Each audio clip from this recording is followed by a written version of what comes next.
দেশে ও বিদেশে যেখান থেকেই বসে আমার এই ভিডিও দেখতেছেন, সবার প্রতি রইল আমার সালাম। আসসালামু আলাইকুম রহমতুল্লাহি অবরাকাতু। প্রিয় দেশবাসী, আমি একজন যৌন চিকিৎসকও। আমার এই চ্যানেলে যৌন সমস্যা নিয়ে অনেকগুলো ভিডিও তৈরি করা আছে। আপনি যদি যৌন সমস্যায় ভুগেন তাহলে আমার সেই ভিডিওগুলো দেখলে আশা করছি আপনার অনেক উপকার হবে। প্রিয় দর্শক, আজকের আমার আলোচনার বিষয় হচ্ছে যে 5টি কারণে পুরুষাঙ্গ ছোট হয়ে থাকে। তো কী কারণে হয় সেটা অনেক পুরুষই তা জানে না, এবং কি করলে এই পুরুষাঙ্গটা আবার আগের মতন বড় এবং লম্বা হবে সেই বিষয়টা নিয়েই এই ভিডিওটিতে আলোচনা করব। তো ভিডিওটি ধৈর্য ধরে দেখার অনুরোধ রইল।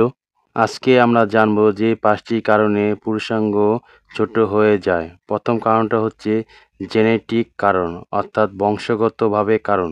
পুরুষাঙ্গ আকার নির্ধারণের জিনের ভূমিকা সবচেয়ে বেশি। পিতা মাতার কাছ থেকে জিনের মাধ্যমে সন্তানের পুরুষাঙ্গ আকার নির্ধারণ করা হয়। যদি পিতা বা মাতার মধ্যে যে কোনো একজনের পুরুষাঙ্গ ছোট হয় তবে সন্তানের পেনিস ছোট হবে।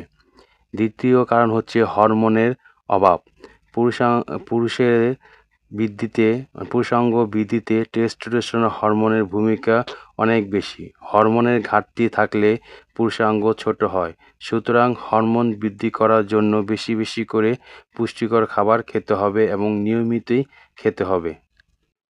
3 নম্বর কারণ হচ্ছে নির্দিষ্ট সময়ে ওষুধ খাওয়া, অর্থাৎ কোনো একটি ওষুধ নিয়মিত খাওয়া, অথবা রাসায়নিক পদার্থ এবং রোগের কারণে বা পুরুষাঙ্গ ছোট হয়ে থাকে, যেমন ইস্ট্রোজেনযুক্ত ওষুধ, কেমোথেরাপি, রেডিওথেরাপি, দীর্ঘদিন ডায়াবেটিস, দীর্ঘদিন কিডনি রোগ, এই কারণেও কিন্তু লিঙ্গ বা পেনিসটা ছোট হয়ে থাকে।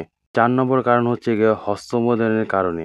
দীর্ঘদিন হস্তমৈথুন করার কারণে পুরুষাঙ্গ ছোট হয়ে থাকে। আপনি যদি অতিরিক্ত মাত্রায় হস্তমৈথুন করেন তাহলে রক্তে ব্লাড সার্কুলেশনটা কমে যায়, যার কারণে লিঙ্গ ছোট হওয়ার সম্ভাবনা বেশি। আরেকটি কারণ হচ্ছে লিঙ্গের আশেপাশে কোথাও যদি অপারেশন করা হয় বা লিঙ্গে যদি আঘাত লাগে তাহলে সেক্ষেত্রেও কিন্তু পেনিসটা ছোট হয়ে থাকে। সুতরাং এখন জেনে নেব কোন উপায়ে এই লিঙ্গ বা পেনিস বা পুরুষাঙ্গটা বড় করা যায়। তার সমাধানটা এখনই বলে দিচ্ছি। আপনাকে নিয়মিতভাবে ব্যায়াম করতে হবে, নিয়মিত 6 থেকে 8 ঘন্টা ঘুমাতে হবে, আমিষ জাতীয় খাবার প্রতিদিন খেতে হবে, হজম শক্তি বৃদ্ধি করতে হবে, না হলে কোনো পুষ্টিকর খাবার আপনার জন্য কোনো পরিবর্তন করতে পারবে না। কলা, মাংস, দেশি মাছ, শাকসবজি খেতে হবে।